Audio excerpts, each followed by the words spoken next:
गुरुवारी पुष्य नक्षत्र आल्यावर गुरुपुष्यामृत योग तयार होत असतो. अत्यंत दुर्मिळ असा हा योग क्वचितच घडून येत असतो. यंदा 23 एप्रिलला गुरुवारी हा गुरुपुष्यामृत योग आलेला आहे.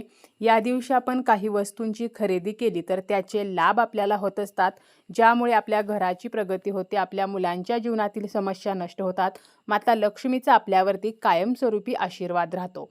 कोणत्या वस्तूची खरेदी आपण गुरुपुष्यामृत योगावरती करू शकतो याची माहिती आपण आजच्या या व्हिडिओमध्ये पाहणार आहोत. व्हिडिओला सुरुवात करण्याअगोदर तुम्ही जर चॅनलवरती नवीन असाल आणि पहिल्यांदाच माझे व्हिडिओ पाहत असाल तर चॅनलला सबस्क्राईब करा. व्हिडिओ माहितीपूर्ण वाटला तर व्हिडिओला लाईक करा आणि हाईपसुद्धा नक्की द्या. या दिवशी आपण कोणकोणत्या वस्तू खरेदी करू शकतो तर पहिली वस्तू आहे ती म्हणजे आपण या दिवशी कवड्या ज्या आहेत तर त्या खरेदी करू शकतो. कवड्या ज्या आहेत तर त्या अत्यंत धनदायक मानल्या जातात. आपल्या घरामध्ये जर आपण कवड्यांची पूजा केली तर माता लक्ष्मीचा आशीर्वाद आपल्याला प्राप्त होत असतो. त्याचप्रमाणे आपल्या घरामध्ये भरभराट जी आहे तर ती होत असते, सुखसमृद्धी येत असते.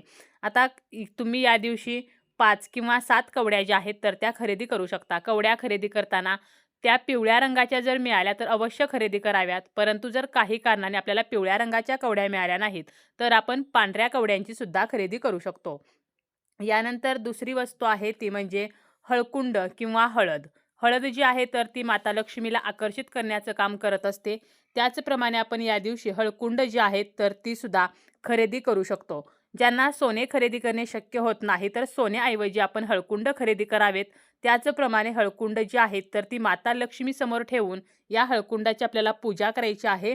आणि यानंतर आपल्याला काय करायचं आहे, दुसऱ्या दिवशी ही हळकुंड जी आहेत तर ती एका लाल किंवा पिवळ्या कपड्यामध्ये बांधून आपल्या तिजोरीमध्ये सुद्धा आपण ठेवू शकतो.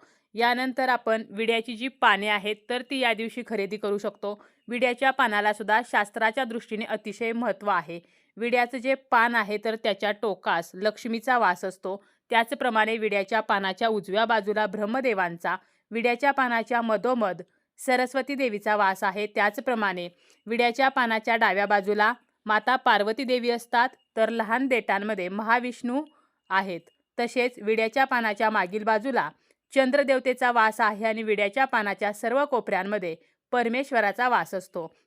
या विड्याच्या पानाखाली मृत्यूदेवता वास करते आणि म्हणूनच तांबूल सेवन जेव्हा केलं जातं तर त्यावेळेला बुडाचा जो भाग आहे तर तो काढून ते सेवन केले जाते.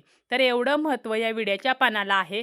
तर या दिवशी तुम्ही काय करू शकता, विड्याच्या पानांची खरेदी करू शकता, जी प्रत्येकाला शक्य होईल. अगदी सर्वसामान्य व्यक्तीला सुद्धा विड्याचं पान जे आहे तर ते खरेदी करता येऊ शकते. त्यामुळे विड्याची पाने आपल्याला घरी आणायची आहेत. 2 जरी विड्याची पाने आपण घरी आणली तरी सुद्धा चालतील. आणि ही जी पाने आहेत तर ती आपल्याला देठासह अखंड आणायची आहेत.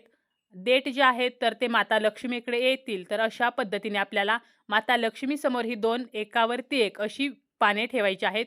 त्यावरती आपण 1 सुपारी, त्याचबरोबर 2 लवंगा आणि 2 हिरव्या वेलच्या ठेवायच्या आहेत. तर असा विडा जो आहे तर तो आपण या दिवशी आपल्या कुलदेवीला, लक्ष्मी मातेला अर्पण करू शकतो.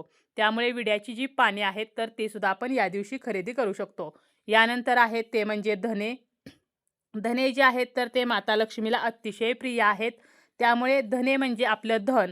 तर अख्खे धने जे आहेत तर ते आपण खरेदी करू शकतो. मूठभर धने जे आहेत तर ते आपल्याला खरेदी करायचे आहेत. घरी आणल्यानंतर एका वाटीमध्ये आपल्याला हे धने ठेवायचे आहेत. त्याचप्रमाणे या धन्यांना आपल्याला हळदी कुंकू, अक्षता, फूल अर्पण करायचं आहे. म्हणजे या धन्यांची पूजा करायची आहे. आणि दिवसभर आपल्याला माता लक्ष्मीसमोरच हे धने राहू द्यायचे आहेत. आणि दुसऱ्या दिवशी एका लाल कपड्यामध्ये या धन्याची पुरचुंडी बांधून आपण आपला जो मुख्य दरवाजा आहे तर त्याच्या वरच्या बाजूला आतील बाजूने हे धने बांधू शकतो किंवा आपल्या तिजोरीमध्ये जरी ठेवले तरी सुद्धा चालतील. यातील काही धने आपण एका कागदामध्ये बांधून ते आपल्या पर्समध्ये, पॉकेटमध्ये सुद्धा ठेवू शकतो. त्याचप्रमाणे जेव्हा आपण महत्त्वाच्या कामाला बाहेर जातो तेव्हा यातील 4 धने आपण जरी सोबत घेऊन गेलो तरी सुद्धा आपल्याला त्या कामामध्ये यश जे आहे तर ते मिळू शकते. त्यामुळे या दिवशी धने सुद्धा आपण खरेदी करू शकतो. त्याचप्रमाणे लवंग आणि वेलची, तर यासुद्धा आपण माता लक्ष्मीला प्रिय असलेल्या वस्तूंची खरेदी या दिवशी करू शकतो. आणि या वस्तू आपण घरी आणल्यानंतर 2 लवंग आणि 2 वेलची आपल्याला उजव्या हातामध्ये घ्यायच्या आहेत. आपल्याला आपल्या देवघरासमोर बसायचं आहे. स्वतःला हळदी कुंकू लावून घ्यायचं, बसायला आसन घ्यायचं. उजव्या हातामध्ये या वस्तू घेऊन आपल्याला 16 वेळेला महालक्ष्मी अष्टकम म्हणायचं आहे, 1 वेळेला माता लक्ष्मीचा कोणताही मंत्र म्हणायचा आहे आणि माता लक्ष्मीला या वस्तू अर्पण करायच्या आहेत. याचप्रमाणे लाल रंगाची फुले जी माता लक्ष्मीला अतिशय प्रिय आहेत, लाल रंगाचं कमळ असेल, लाल रंगाचं गुलाब असेल किंवा अगदी लाल रंगाची जास्वंदीची फुले किंवा इतर कोणतीही लाल रंगाची जी सुगंधित फुले आहेत, तर ती सुद्धा खरेदी करून आपण माता लक्ष्मीला या दिवशी अर्पण करू शकतो. याचप्रमाणे या दिवशी तुम्ही श्रीयंत्राची सुद्धा खरेदी करू शकता. श्रीयंत्र हे माता लक्ष्मीचं आसन आहे. त्यामुळे ज्या घरामध्ये श्रीयंत्र असते त्या घरामध्ये माता लक्ष्मी स्थिर होते. श्रीयंत्राची आपण खरेदी करून या दिवशी स्थापना करू शकतो. त्याचप्रमाणे माता लक्ष्मीची जी पावले आहेत, मग चांदीची पावले असतील, तांब्याची असतील, तर याची तुम्ही खरेदी करू शकता. चांदीचा शिक्का जो आहे, तर तो सुद्धा माता लक्ष्मीचं प्रतीक असलेला असा चांदीचा शिक्का सुद्धा तुम्ही खरेदी करून तो चांदीचा शिक्का सुद्धा तुमच्या देवघरामध्ये ठेवू शकता. किंवा एक दिवस देवघरामध्ये माता लक्ष्मीसमोर तो शिक्का ठेवून दुसऱ्या दिवशी तो शिक्का उचलून सर्वप्रथम आपल्या कपाळाला लावून त्यानंतर आपण आपल्या पर्स किंवा पॉकेटमध्ये किंवा तिजोरीमध्ये ठेवला तरीसुद्धा धनप्राप्तीचे मार्ग जे आहेत तर ते आपल्याला मोकळे होत असतात. याचप्रमाणे या दिवशी आपण गोमती चक्र जे आहे तर त्याची खरेदी करू शकतो.